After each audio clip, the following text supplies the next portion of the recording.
તો આજે આપણે બનાવીશું રીંગણ બટાકાનું શાક। જે ગ્રીન કલરના રીંગણ આવે છે, કાળા નહીં ગ્રીન કલરના રીંગણ લીધા છે અને બટાકા સમારી લીધા છે। આજે બનાવીશું રીંગણ બટાકાનું શાક। કઢાઈ મૂકી દીધી છે ગેસ પર અને 1 ચમચો તેલ લઈ લીધો છે। તેલ ગરમ થઈ ગયું છે। હવે આપણે નાખીશું સૌપ્રથમ રાઈ,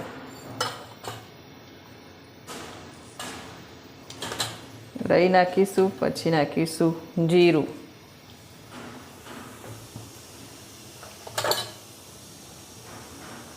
રાઈ તતરી જાય પછી નાખીશું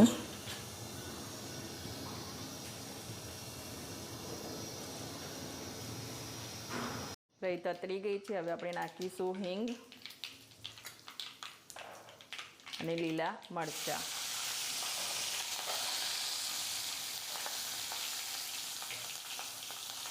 આદુ લસણ અને સૂકા મરચાંની પેસ્ટ બનાવી છે તે એડ કરીશું અને ગેસની આંચ ધીમી કરી દઈશું। મરચું શેકી લઈશું થોડો। હવે નાખીશું હળદર,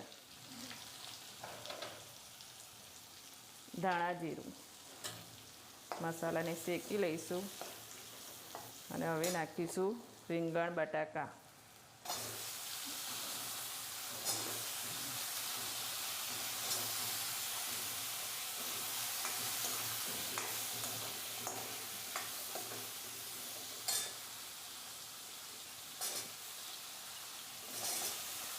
પાણીમાં રાખવાના એટલે કાળા ના પડી જાય રીંગણ સમારીને।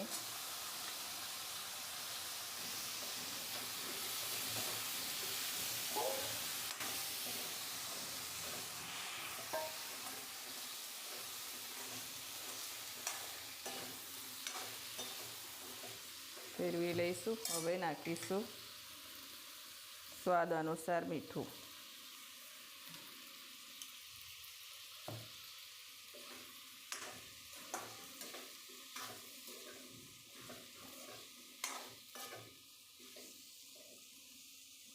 હવે એને 5 મિનિટ ઢાંકીને મૂકી દઈશું। પછી આપણે એમાં પાણી એડ કરીશું। 5 મિનિટ માટે ઢાંકીને મૂકી દઈશું। 5 મિનિટ થઈ ગઈ છે। આપણે ફેરવી લઈશું એને। પહેલાં તેલમાં થોડું ચડવી લેવાનું, પછી પાણી નાખવાનું।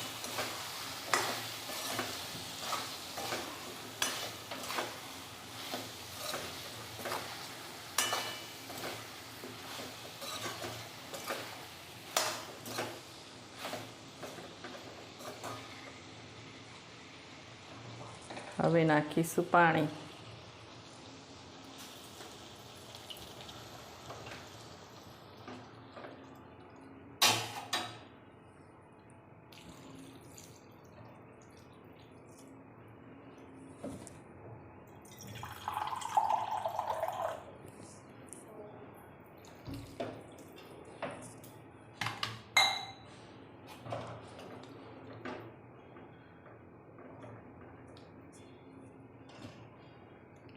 હવે 10 મિનિટ માટે એને ચડવા દઈશું શાકને।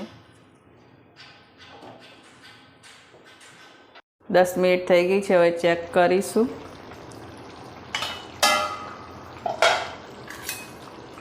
કે બટાકા ચડી ગયા છે કે નહીં।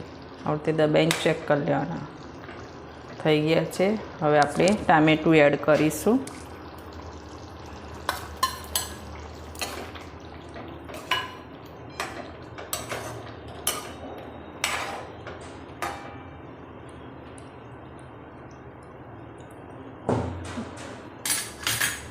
હવે 5 મિનિટ માટે એને ટામેટું બફાવા દઈશું, પછી ચેક કરીશું। 5 મિનિટ થઈ ગઈ છે। હવે આપણે ચેક કરી લઈશું શાક આપણું ટામેટું નાખ્યા પછી।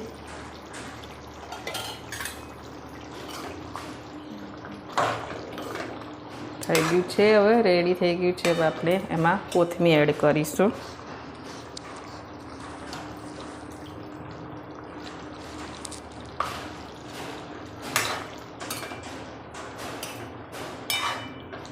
હવે ગેસની આંચ બંધ કરી દઈશું અને ઠંડુ થવા દઈશું થોડી વાર।